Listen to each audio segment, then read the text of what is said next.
বলিউড অভিনেতা অক্ষয় কুমার, যিনি সম্প্রতি কানাডার পাসপোর্ট ছেড়ে ভারতের নাগরিক হয়েছেন, তিনি প্রথমবার ভোট দিলেন।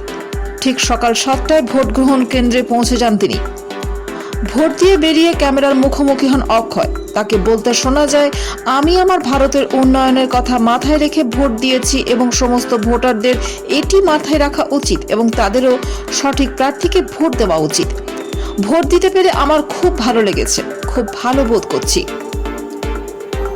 মুম্বাইতে ভোট প্রদানের সংখ্যা কম নিয়ে প্রশ্ন করা হয়েছিল অক্ষয়কে। জবাবে খিলাড়ি কুমার জানান, তিনি যখন তার পোলিং বুথে পৌঁছেছিলেন তখন বুথে প্রায় 500 থেকে 600 লোক ছিল।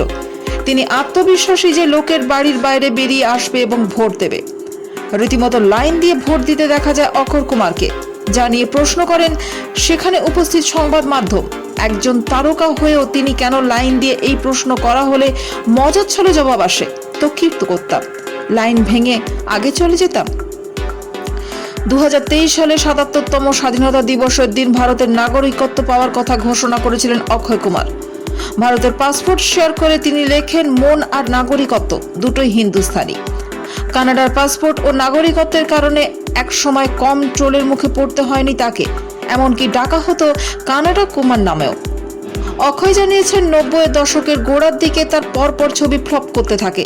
একটানা 15টি সিনেমা ব্যর্থ হলে এক বন্ধুর পরামর্শে কানাডার নাগরিকত্ব গ্রহণ করেন, সেখানে যাতে কাজ করতে সুবিধা হয়। কিন্তু এরপরই ভাগ্যের বিধানে পরপর 2টি ছবি হিট হয়ে যায়। তারপর যে ভারতে ফেরেন আর কখনো ঘুরে দাঁড়াতে হয়নি। এরপর একসময় ভুলিয়ে গিয়েছিলেন কানাডার পাসপোর্ট ফেরত নিয়ে ফের একবার ভারতের নাগরিক হওয়া দরকার। তবে ট্রোল হতে টনক নড়ে। বিজেপি ঘনিষ্ঠ হিসেবে পরিচিত অক্ষয় কুমার, এমনকি মোদির সঙ্গে সাক্ষাৎকারও করেছেন তিনি। এই নিয়েও কম ট্রোল চলে না তাকে নিয়ে।